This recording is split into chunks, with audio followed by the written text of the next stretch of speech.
This is going to be a pretty exciting video, and that's because the Samsung Galaxy S11 has been leaked. And yeah, this is pretty much how it is going to look like with that massive penta camera module on the back, which seems to be even bigger than on the iPhone 11 Pro Max. So without further ado, these are all the latest leaks and rumors on the Samsung Galaxy S11. So grab that popcorn and those drinks and enjoy.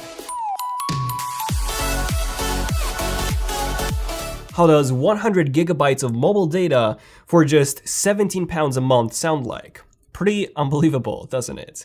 Well, it's actually real thanks to Smarty Mobile, our sponsor for this video. Now, this is a Black Friday exclusive deal only available until December the 3rd. And if you sign up using the link below, you not only get those 100 gigabytes of mobile data for £17 a month, but you also get 1 month for free. Okay, so the S11 has been leaked quite heavily, and we even made a full video about 2 weeks ago covering everything we know up until that point, so the full leaks and rumors on the S11. So that video split into 8 different sections covering everything from the display, the battery, the camera, special features, and more. So if you want to get a very detailed look at the S11, do check out that video first, since this one is mostly focused on just the more recent leaks since our previous video. And the biggest leak actually comes from OnLeaks.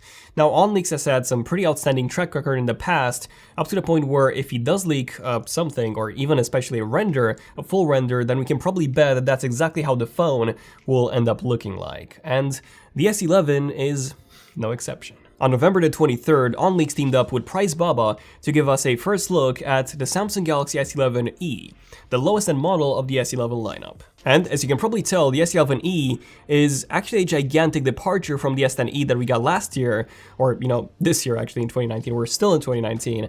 But yeah, we no longer get thicker bezels and a flat display, but instead we get some very, very thin bezels and a curved display as well. And speaking of that display, the size of it actually got a pretty big bump from 5.8 inches to 6.2 inches, making the S11e even bigger than last year's, or again, this year's, Galaxy S10, the regular S10, which is quite impressive. Then, the aspect ratio has also been increased to 20:9 from the previous 19:9, so in this case, it will be noticeably taller than the S10e was. Also, the camera module is now in the middle, or the camera cutout is now in the middle, so similar to how it was on the Note 10 Plus and the Note 10, rather than to the right like it was on the S10s. We also seem to be getting a triple lens camera module from the dual lens one that we had before. The Bixby button has been removed, so the only buttons that we do get now are the power button and the volume buttons. Now, on the S10e, we did have a fingerprint reader built into the actual power button, rather than the in-display fingerprint reader that the more expensive S10 and S10 Plus had. However, I cannot really see any fingerprint reader embedded into the power button, which means that the S11e will very likely get an in-display fingerprint reader. And I gotta say guys, I really love this blue color from OnLeaks' render. And considering that this is in the render itself, it's very likely that this color will actually be one of the color options that Samsung will have for the final version of the S11e. I actually think that this is my favorite shade of blue that I've ever seen on a smartphone. But of course, that this is just a render. So this shade of blue will most certainly look a bit different, quite a bit different in real life. So the S11e looks pretty stunning. So if Samsung prices this well, then this will be one of the best-selling phones of 2020 in my opinion, because it nails everything so well. This is so much better than the iPhone 11, the regular one is, and it might even be better overall than the iPhone 12, the entry-level iPhone 12 will be. At least, I don't know, this looks like a pretty stunning phone. Let me know in the comments what you guys think about the S11e. Okay, so that was the S11e. Now, on November the 22nd, OnLeaks teamed up with another tech website, in this case 91 Mobiles, and showed us the Galaxy S11. So this would be the second, or the middle offering in the S11 lineup. And this is actually the one that we base our own Zone of the Concept on. And the S11 does have a few changes from the S11e. First off, the bezels do appear to be thinner than on the S11e, especially if you take a look at the side bezels, there seems to be a very noticeable difference here. And then the top and the bottom bezels also appear to be quite a bit thinner as well than on the S11e. And it actually makes sense for it to be that way, because the S11e will be the entry level in the Galaxy S11 lineup, so it needs to look a bit more inferior, so to say, than the more expensive options. And we also get a larger display now with the S11 as well. So we get a 6.7-inch panel up from the previous 6.1-inch panel that we got with the S10. So yeah, that's a gigantic increase in the display size. This makes the S11 even bigger than the S10 Plus was last year, and actually the exact same display size as the gigantic S10 5G had. But then on the back, this is where we get even bigger changes. So rather than 3 camera modules like we had on the S11e, we now have 1, 2, 3, 4, 5, 6 modules. Well, 5 because the one on the bottom is very likely the microphone. So there we go, a penta camera module plus a microphone plus a flash, and we get a gigantic camera module on the back. Personally, I don't really have a problem with this at all, as long as the camera quality is improved, and the good news is that, well, it will actually be improved considerably. So the main camera module would be upgraded from the Samsung Galaxy S10's 12 megapixel module to an insane 108, yes, 108 megapixel module. So this is Samsung's latest and greatest smartphone camera sensor, at least when it comes to the resolution. And its new sensor is quite massive, not just in terms of the resolution, but also in terms of its physical size.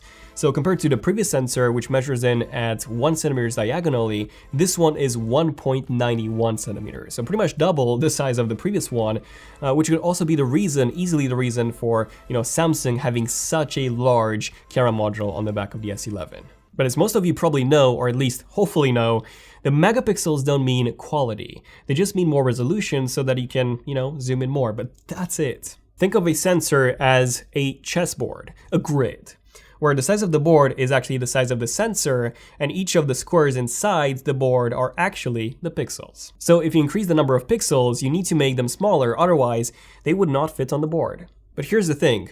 Pixels capture photons or light particles. The larger the pixels are, the more photons or light they can capture. So if you want a sensor to be good in low light, you need to have as few megapixels as possible, otherwise the pixels would be so small that it would be barely able to capture any light, and the images would be extremely soft and blurry in low light. So there you go, this is why high-end smartphones such as the iPhones, the Samsung Galaxy phones, even the Google Pixels, they've always had a fairly low resolution camera, a 12 megapixel camera, so that, with 12 megapixels, the pixels are quite large and they're very good in low light. And this is also why mid-range phones from Xiaomi, OnePlus, Oppo added 48 megapixel sensors, 64 megapixel sensors, and now even 108 megapixel sensors with the Xiaomi Mi Note 10, just because having a larger megapixel count is extremely important to have in that mid-range category where specs, the numbers on paper mean a lot, and that doesn't necessarily mean that the camera itself is better. So yeah, I am a bit worried in terms of the low light performance on the S11, considering that the Xiaomi Mi Note 10, which has the exact same camera by the way, that 108 megapixel sensor that Samsung will be using in the S11, yes, same camera, yeah, that phone has been demoed and it doesn't really have the best results in low light or even in daylight. Like if it's a bit cloudy, if it's not that sunny outdoors, well, the results, they were not that great. Marquez actually did a very good video on that phone, the Xiaomi Mi Note 10, explaining how the camera works and how sharp it actually is in the middle, and then it actually softens up quite a bit towards the edges, and yeah, it's not great in low light. So definitely check out that video if you want to learn more about the Xiaomi Mi Note 10, which again has the exact same camera, the same sensor as Samsung will have in the S11. So I do hope that Samsung optimizes this heavily in software, but yeah, there you go, a 108 megapixel camera on a phone, especially on the S11, this is pretty nuts. Also, we are getting 8K video recording on the S11 up to 30 frames per second, which is again nuts on a phone. I mean, we barely even have any professional cameras that can do 8K. There's barely any cameras that can do 8K, and Samsung will be the first one to support 8K on a phone. I guess that this is also a way for Samsung to promote and sell their brand new 8K TVs now that they also have a phone that can film content for that TV. That was one of the main complaints in terms of buying that TV. You actually had no 8K content, but there you go. Now if you buy the phone, you can shoot 8K content, so it's a win-win. So the main camera inside the S11 is going to be a gigantic upgrade from the S10's camera, which, fun fact, had the exact same sensor specs as the S9, the S8, and the S7. So yeah, Samsung hasn't really updated the camera on their Samsung phones heavily, the sensor itself, since the Galaxy S7. Speaking of upgrades, you still have until December the 3rd to upgrade to Smarty Mobile, which offers 100 gigabytes of mobile data for £17 a month. Also, Smarty is powered by 3UK, and this is honestly the best deal that I've ever seen for a smartphone plan. That's pretty nuts. Also, you can cancel it at any time that you wish. So it's not a full year contract. It offers unlimited calls, unlimited texts, free European Union data roaming, so you can actually use those 100 gigabytes of data outside of the UK when you're traveling in the European Union, which is pretty awesome. Oh, and in case you're wondering, hey Daniel, how are the speeds? They should be pretty bad considering what, they're offering. Well, not really, they're actually pretty good. So I was getting about 30 to 40 megabits per second upload and download when I tested this outdoors. Obviously this does depend on your location, but that's what I was getting, for example. So you can get all of this plus 1 month for free by using the link below. But yeah, hurry up because this offer ends on December the 3rd. And thanks again to Smarty for sponsoring this video. Okay, now going back to the S11's camera module, I've only talked about the main module, but we do have quite a few more modules left. So the top and the bottom ones would be the zoom and the ultra wide angle modules. The zoom module is actually expected to offer up to 10x optical zoom, or actually lossless zoom, in combination with that 108 megapixel sensor. So that's pretty nuts, that's pretty incredible. And we would then have a digital zoom of up to 50 times. So yeah, this camera would be very similar to the zoom capabilities that we got with the Huawei P30 Pro, or at least very close to that. And then we also get 2 more modules, which we don't yet know what these are actually for. So some of you might think that, oh, they're actually time-of-flight or TOF sensors, similar to what we have on the Note 10 Plus, which can actually be used for AR and also 3D depth mapping. But I'm not fully sure about that, and I'll see why in just a second. So I think that one of them is a macro lens, because quite a lot of mid-range smartphones did include a macro module in 2019, so I do see Samsung including one on the S10. And then the second one could be a depth sensor, yes, for improving portrait mode photography, just basically a camera for improving depth mapping, because keep in mind that the other camera, the zoom module, if that's a 5x, then the actual viewing angles would be very different from the main module. So in that case, you need something like a 2x module just for that portrait mode, if you know what I mean. So that's what I think. And the reason why I believe that these are not time-of-flight sensors is because OnLeaks also leaked the big Galaxy S11 Plus. So yeah, there you go. This is how the big S11 Plus looks like. We get the same design on the front as the regular S11, just with an even bigger 6.9-inch display, making this even bigger than the Note 10 Plus, which was a mammoth of a phone. And now, if we take a look at the back, you can see that the camera module itself is even bigger than on the regular S11, and the camera modules themselves, they are arranged in a very different way as to how they are on the regular S11. So we get 5 modules, just like on the S11, but we also get 2 more dots, which to me look like they could be either dual microphones or time-of-flight sensors indeed. Keep in mind that these were missing from the regular S11. But yeah, they're a bit small for them to be time-of-flight sensors, but at the same time, there's no cutouts in the glass itself for them to be microphones. So yeah, do you let me know what do you guys think that those 2 dots are for? Maybe lasers for autofocusing? Now, when it comes to the front-facing camera, this will very likely be upgraded to a 4K 60 frames per second camera so that it matches the frame rates that the iPhone 11 Pros have.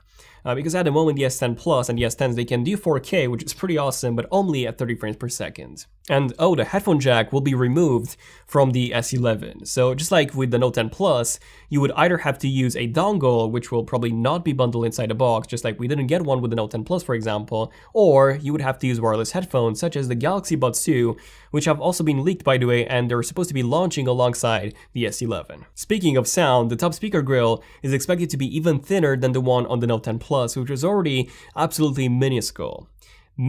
I swear I can't pronounce that word. Miniscule, definitely not miniscule. But yeah, that was incredibly thin.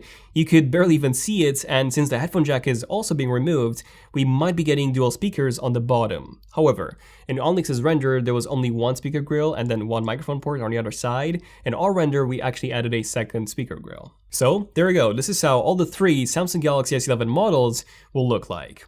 Now, Ice Universe, who's also a pretty well-known leaker at this point, did say that OnLeaks' renders are not 100% correct. Now, he didn't say that he was wrong, but at the same time, he did say that the final version will be more beautiful than what OnLeaks has showed us. So yeah, we'll have to wait and see. Now, OnLeaks has had a very good track record in the past, so my guess is that this is actually the final design. It's just that Samsung might be making a few more tweaks here and there until February when this is supposed to launch, or at least, be announced. By maybe shrinking down the camera module, maybe, or even reordering the lenses a bit. But yeah, the main idea of the design would be very similar, or should be very similar to the one that we've seen from OnLeaks. But yeah, let me know in the comments your thoughts on the S11. Do you think it's a big upgrade over the S10, or do you think it's mostly, you know, just the same thing with a slightly better camera? I think from the front at least it's pretty much the same thing, but from the back, well, the camera, that's where it's at. So if you care about the camera a lot, then this will be a pretty big upgrade. But yeah, let me know in the comments what you guys think. Definitely check out Smarty Mobile, like I said before, for that offer which ends on December 3rd. And don't forget to subscribe, notifications if you want to see more in-depth tech videos and more leaks and rumors like this one was. And yeah, more in-depth tech videos like this one hopefully was. So thank you for watching. Hopefully you finished that popcorn and those drinks. I'm Daniel, and I'll see you guys in the next one. So enough tech, signing out. Cheers.